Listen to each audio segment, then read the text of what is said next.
नमस्कार प्रणाम भैया, हम भोजपुरी गायक बबुआ विकास और हमनी के बानी जा अभी कृष्णा बेदर्दी भैया के ऑफिस पे। हमनी के सब भाई बानी जा, सब लोग से मिलवावत तनी और हमनी के आज बहुत खुशी बानी जा। मतलब हम तो पूरा ज़्यादा खुश बानी कि फरिश्ता मूवी के सॉन्ग हमार कल रिलीज होता वेब म्यूजिक से, जिनको में हम गाना गौले बनी दुनिया पागल कहेला। तब भाई जी लोग से सब लोग से पूछम कि गाना कितना अच्छा लागता, हमरा के दुलार प्यार सब लोग देश रोडो लोग दे हम तो मिलवा वतनी हम। ये है न्यूलेश लाल यादव, निवास लाल यादव है। थोड़ा फरिश्ता मूवी के बारे में बता दीजिए मेरे गाना के माध्यम सब श्रोता के प्रणाम बाबू की भोजपुरिया समाज की ओर से। आ फिल्म में मन का कहे के बा, जितना कहे जितना फिल्म में कम पड़ी हमने खातिर। अपना फिल्म बढ़िया बा कि मैंने कहा कि मैंने 500 देखम तो सबके कमे पड़ जाई।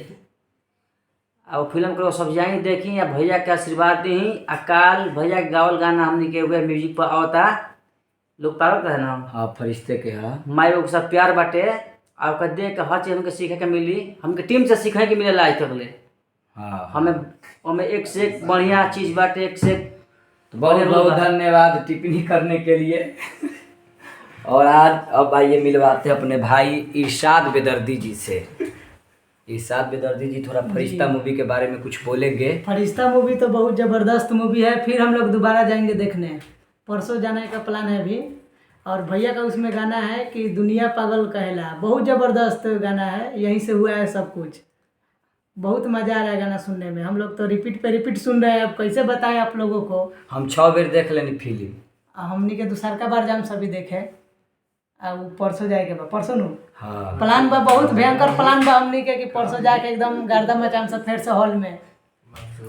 और एक मेरे बड़े भैया साहिल यादव जी हैं, जो कि केशव रिकॉर्डिंग स्टूडियो के सब मतलब यहाँ म्यूजिक यही करते हैं, रिकॉर्डिंग यही कर मिक्स यही करते हैं। और बेदर्दी भैया के स्टूडियो है केशव रिकॉर्डिंग स्टूडियो। और मेरा जितना गाना आप लोग सुनते हैं सब यही मिक्स करते हैं, मतलब MP3 फाइनल दम फिनिश यही करते हैं। इनसे थोड़ा बात कीजिए। साहिल यादव नाम है इनका। फरिश्ता के बारे में सभी को। और जो फरिश्ता मूवी में गाए हैं ये गाना दोनों, वो हम ही किए रिकॉर्डिंग, और बहुत अच्छा गाए हैं। इतने दिल से गाए हैं कि वो गाना रिकॉर्डिंग करते समय मेरा दिल अंदर से एकदम, क्या हम बताएं, ऐसा होने लगा, आंख से आंसू आने लगा। इतने अच्छे से ये गाए हैं दोनों गाना, बहुत अच्छे गाए हैं। बहुत अच्छा और आप लोग भी जाकर देखिए, वो फिल्म बहुत ही अच्छा है, बहुत ही अच्छा है। और भाई ने बहुत अच्छा गाना गाया है, और इनका कल भी गाना आने वाला है। आप लोग देखिए और शेयर करिए। ये गोल गोल आवाज बना देते हैं, एकदम बम बम आवाज करता है। इतना अच्छा आवाज बनाते हैं, वोकल को इतना मिक्स करते हैं कि एकदम इनके मिक्स के हम फैन हैं। और पर्सनली तो इंसान बहुत अच्छे हैं, हम लोग भाई हैं एकदम। 24 घंटा में समझिए कि 22 घंटा साथे रहने वाले हैं। अब भैया 2 घंटा खाती है उन्हें घूमे चली ले जा तनी कुछ ऐसा ही। और अब बात करेंगे मेरा, हाँ काकू जी भी बात करी हैं। काकू जी होने बैठल बारन, पहले तू आ जा। जी नमस्ते प्रणाम। और क्या बोले फरिश्ता मूवी के बारे में, मेरा भीड़ में ही इनका गाना रिकॉर्ड हुआ है। बोल बोल बोल। हुआ है और हम लोग देखे हैं कि कैसे गाए। फिल्म तो हम नहीं देखे हैं, संडे को हम लोग जाने वाले देखने वाले हैं, लेकिन हम लोग नहीं देखे। लेकिन गाना इनका हमनी सब के भीड़ में हुआ है और बहुत अच्छा गाना था। हम लोग देखे हैं, गाए हैं से। अब इनसे तो कुछ करवा दीजिए। आओ काकू बलमुआ जी। ये काकू आजा। मारवा काचा। ये मेरे काकू बलमुआ जी हैं, जो कि खेसारी भैया के एकदम हु बहु सेम आवाज़ है इनका। और मेरे भाई हैं, थोड़ा ये 2 शब्द टिप्पणी करेंगे। नमस्ते प्रणाम। हम गए काकू बलमुआ, बहुत मज़ा आए फिल्म देख के। हम तो एक बार देख ले बानी, अभी दूसर का बार जाम सुन भैया के साथे देखे।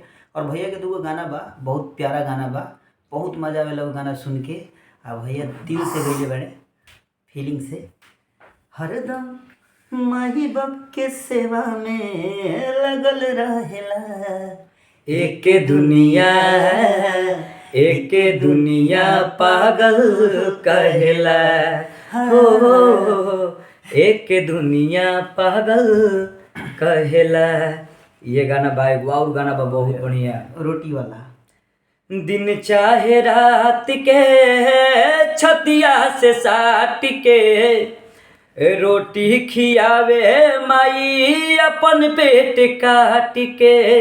अपन पेटे काट के तब लोग काहे निकाले माई बाप के तब लोग काहे निकाले माई बाप के। अब की भैया राव खर्चा रही पूरा पूरा टिकट खर्चा अब की राव रही। बिल्कुल मिठाई बिल्कुल। इनकरा से केहू जरा मिठाई मत मांगी टिकट झाड़ देवे लगे। टिकट का पैसा ले ले हम लोग अपने में बहुत मस्ती करते हैं सब भाई दम एनी टाइम हम लोग खुश हम लोग है बहुत टिकट और भैया हम लोग गाना आने अपने वाला में है। पूरा मस्ती करते रहते आकाश भैया हैं। खर्चा रहेगा पूरा टिकट का, जितना लोग हम जाएंगे भैया के साथ में सारा पैसा भैया का रहेगा। बिल्कुल भैया बिल्कुल। दिलदार ऐसे भी है, बिना बोले सब कुछ ऐसे भी खिलाते पिलाते, कोई टेंशन नहीं हम क्या है। मंटू बहुत का- दिलदार है। और मंटू का थोड़ा अलग से मिठाई चाहिए, अच्छा मिठाई। चलिए, अब इसका अलविदा मिठाई लेना है। बहुत- चले सब सभी लोग को नमस्कार। तो आप लोग फरिश्ता मूवी को खूब सारा ढेर सारा प्यार दीजिए। उसमें हम गाना गाएं, मतलब दिल गदगद हो जाता है भैया। 16 साल के करियर में इतना बड़ा खुशी, और बेदर्दी भैया को बहुत बहुत धन्यवाद। और बहुत अच्छा अच्छा सॉन्ग आ रहा है मेरा, आप लोग एकदम जुड़े रहिएगा। जी love you. Love you so much.